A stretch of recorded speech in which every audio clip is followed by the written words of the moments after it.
Grave este vídeo un dia després de la multitudinària marxa pel clima que es va donar en Madrid. També és una setmana on està donant-se en Madrid també la cumbre mundial pel clima. No sé com es diu cumbre en valencià.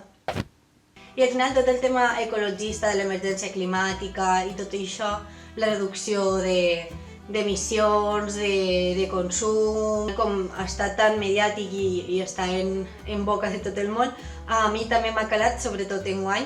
I bueno, sí que és veritat que he llegit assajos, he llegit molts articles també de premsa i tal sobre este tema, però també m'ha donat per una vessant així un poc més bohèmia, que posa en valor la natura i també la nostra relació amb ella. I és per aquest motiu que l'últim llibre que m'he llegit va sobre això també i volia parlar d'ell, que és este llibre, Canto yo i la muntanya balla de Irene Solà.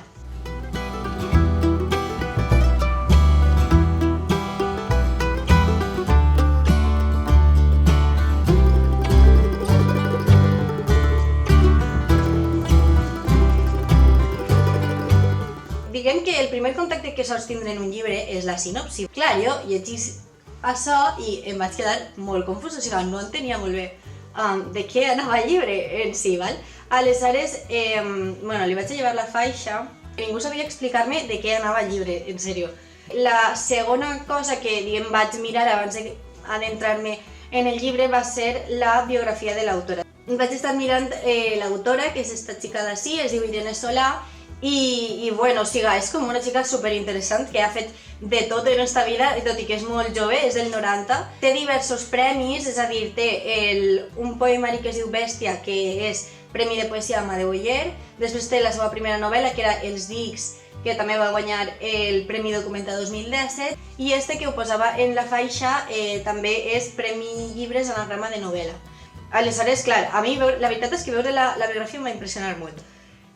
Però vamos, jo li vaig tirar i vaig començar a llegir sense saber res més. Molt en resum, jo diria que és sobre la vida d'uns pagesos que viuen al Pirineu, que són estos pagesos que viuen en cases escampades per la muntanya, cases grans, que es dediquen a la ramaderia o es dediquen a fer formatge, a tindre cura de les bèsties, tenen hortets i tal, i en especial estos, no sé molt bé on serà, perquè no recordo si diu una localitat concreta, però sí que fa referència que estan com a pams de la frontera en França, per tant estan allà dalt, ¿vale? La novel·la és un poc costumbrista, diria, però ahí està la seva bellesa. Parla de la vida d'una sèrie de gent que està en la muntanya, és la seva vida, ha nascut allí, després s'ha casat o no s'ha casat, però vamos, té la seva vida feta allí. És molt melancòlica i això m'ha agradat perquè és com que deixa un sentit així com la bellesa de la tristesa de totes les vides. Per a mi, al final, el fet que relaten vides quotidianes de gent que es veuen troncades, que es troben amb alguna desgràcia, o que no, que simplement tenen una vida molt plana i ja està, també mostra com el sentit de la superació, de dir, a tot el món ens passen coses roïnes en algun moment de la vida, i estos personatges continuen endavant, no? És a dir, ho superen o no ho superen, però continuen en les seues vides. Una mena d'esquema dels personatges així més nucli de la trama. Vaig intentar no fer spoilers, perquè és molt difícil, i un poc seria el panorama. Diguem que la història comença en la parella de Domènec i Sió, que són això, dos pagesos. Sió ve de poble ve d'un poble, suposo que prop, no ho sé. Estan en Matavaques, que és una de les cases que hi ha per la muntanya, i comença amb ells dos, que ells dos, diguem que estan casats i tenen dos fills, Mia i Hilari. I després, per exemple, Jaume és un altre xic de més o menys l'edat de Hilari i Mia, que viu també en una casa més amunt, i es coneixen, i es fan amics, i no sé què, i també passen coses, per això té un cercle, que li he posat jo. I després hi ha altres personatges que són, diguem, satèl·lits, però jo consideraria que la trama central és la família de Sió, Domènec i fills, no?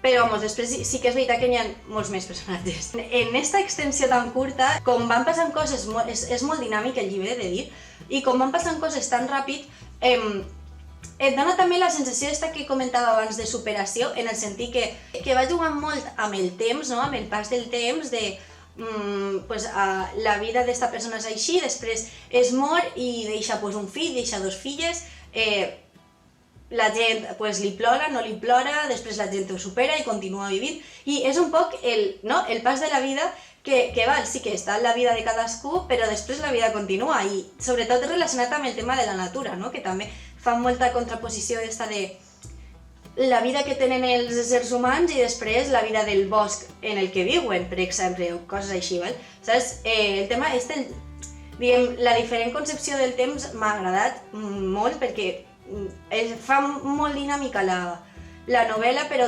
també t'ajuda un poc a relativitzar les coses que vivim, no?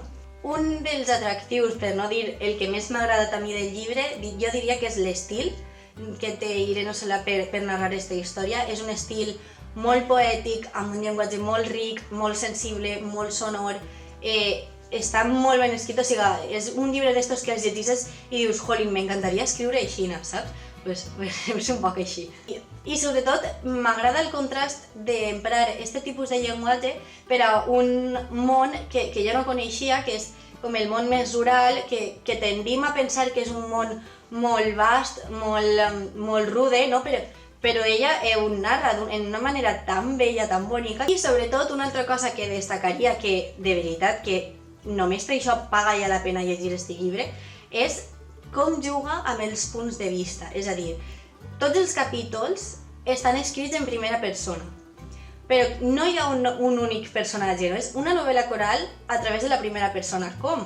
Perquè cada capítol està escrit des d'una perspectiva. És a dir, Irene Solà és capaç de clavar-se en la ment o en el cap de Sió o de Mia, que són dones, però també és capaç de clavar-se en el cap d'Hilari o de Jaume, que són homes.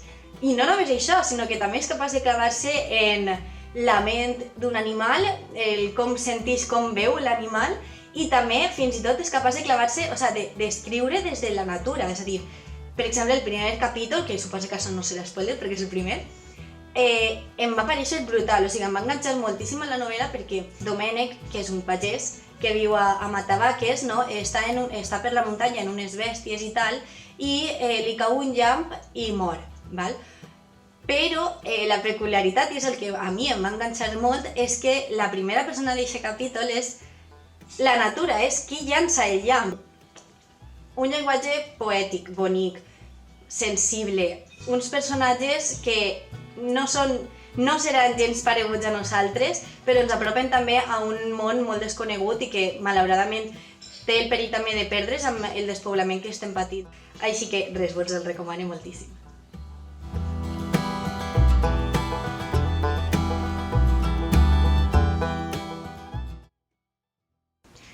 Poema per a mi, l'Hilari. Jo canto a la lluna quan fa el ple, ullal rodó de la nit amable, gata prenys. Canto al riu gelat, company de l'ànima, com una vena, com una llàgrima. Canto al bosc atent, sadoll de peixos, llebres, ceps. Canto als dies magnànims, a la brisa d'estiu, a la brisa d'hivern, als matins, a les vesprades, a la pluja petita, a la pluja enfadada. Canto a la vessant, al cim, al prat, a les ortigues, al roser bord, a l'esbarcer. Canto com qui fa hort, com qui talla una taula, com qui aixeca una casa, com qui tresca un pujol, com qui es menja una nou, com qui encén una brasa.